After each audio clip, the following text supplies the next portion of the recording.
Camera तो साफ question 29 पे आ रहे हैं बेटा।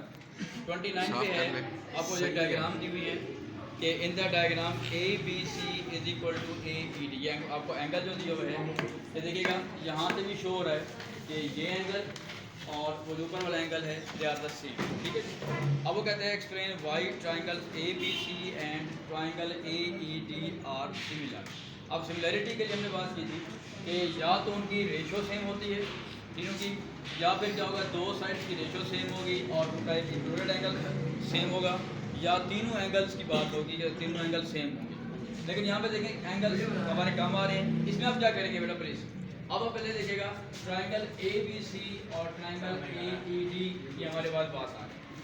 अब इसके कॉन्सेप्ट के मुताबिक क्या होगा, अगर हम रेशो निकालते हैं कि इसके कॉन्सेप्ट देखिएगा जो आपका एंगल बन रहा है ए, ये दूसरा हमारे पास एंगल है A B C is equal to A D D. ये आपको गिवन है, ये तो आपके पास सेम होगा कि जिसके आपके पास क्या है ये सेम आ, ठीक है। दूसरी बात है कि अगर हम रेशो की बात करते हैं तो रेशो इसको फोकस कीजिएगा बेटा, ये A B over A E corresponding देखिएगा, दोनों ट्राइंगल लिए A B over A E is equal to A C over A D is equal to B C over E D या डी ई या E D. हाँ जी, बात repeat के मैं कर रहा हूँ। अगर कॉन्करेंसी होगी तो कॉरस्पॉन्डिंग साइड्स इक्वल होंगी, अगर सिमिलैरिटी होगी तो कॉरस्पॉन्डिंग साइड्स की रेशियो सेम। अब कॉरस्पॉन्डिंग साइड कैसे लिखी हमने, ए बी ओवर ए ई, इसके बाद A C over A D, then B C over E D. और अगर सिमिलैरिटी है तो हम रेशियो की बात कर रहे हैं, कॉन्करेंसी होगी तो हम इक्वलिटी की बात करें। अब जस्ट पुट करते हैं जो वैल्यूज गिवन हों। तो देखें ए बी हमारे पास यहाँ पे उसने वैल्यू नहीं दी हुई, ठीक है। ए बी जो है वो यहाँ पे पास वैल्यू नहीं है, उसको आप ऐसे छोड़ देते हैं क्योंकि ए बी का हमारे पास वैल्यू नहीं है। ए ई जो है उसने दिया हुआ है 5।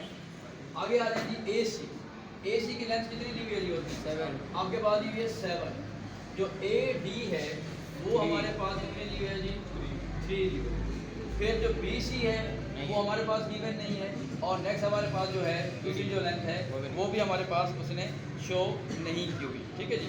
अब आप यहाँ पे यूँ भी कर सकते हैं कि जो वैल्यू आपके पास आ रही है, देखिए जो यहाँ पे आपके पास वैल्यू आ रही है, क्योंकि जब हम एंगल्स की बात करते हैं ये दो एंगल हो गए बेटा, और इसके बाद आपके पास जो है यहाँ पे जो उसने ए डी की लेंथ की हुई है वो 3 है, ए सी हमारे पास क्या आ रही है जी 2।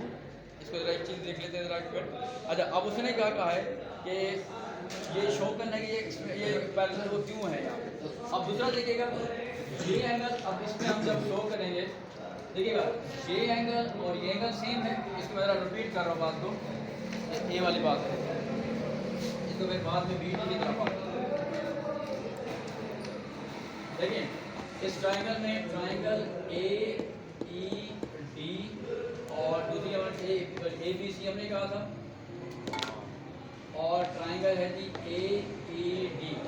इसमें आप देख रहे हैं एक एंगल आपके पास कॉरस्पॉन्डिंग कौन कौन सा आ रहा है जी, A B C is equal to A E D, ये एंगल और ये एंगल इक्वल। दूसरा देखिएगा ये जो एंगल है आपका, ये वाला एंगल, ये दोनों में कॉमन आ रहा है, ये इस ट्राइंगल में भी है, ठीक है जी। कौन सी ट्राइंगल है, ए बी सी, यानी बी ए सी आप कह देगा कि इस ट्राइंगल में भी ये एंगल आ रहा है, और ए ई डी इस ट्राइंगल में भी ये एंगल आ रहा है, यानी ये एंगल दोनों में आ रहा है। तो इसका मतलब आप क्या क्यों लिख लेंगे कि अगर हम यहाँ से बात करते हैं कि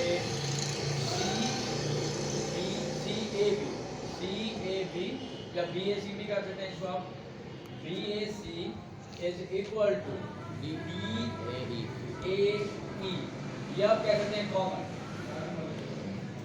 यानी आपके पास ये एंगल, अब इसमें दो एंगल सेम आ गए। जैसे हम लास्ट प्रॉपर्टी की है, जिस भी ट्रायंगल के कोई दो एंगल सेम हो तो तीसरा एंगल भी क्या होता है, खुद ब खुद सेम होता है। तो हम कहेंगे कि सो या देयरफॉर भी कर सकते हैं triangle A B C similar to triangle A E D. Reason क्या लिखेंगे बेटा, एंगल है, ठीक है जी। जब हम दो एंगल लिखेंगे तो इसका मतलब ये आपके पास सिमिलैरिटी हो जाए। आज बात क्लियर हुई नहीं हुई, ठीक है। एक वो एंगल जो उसने पहले से दिया हुआ था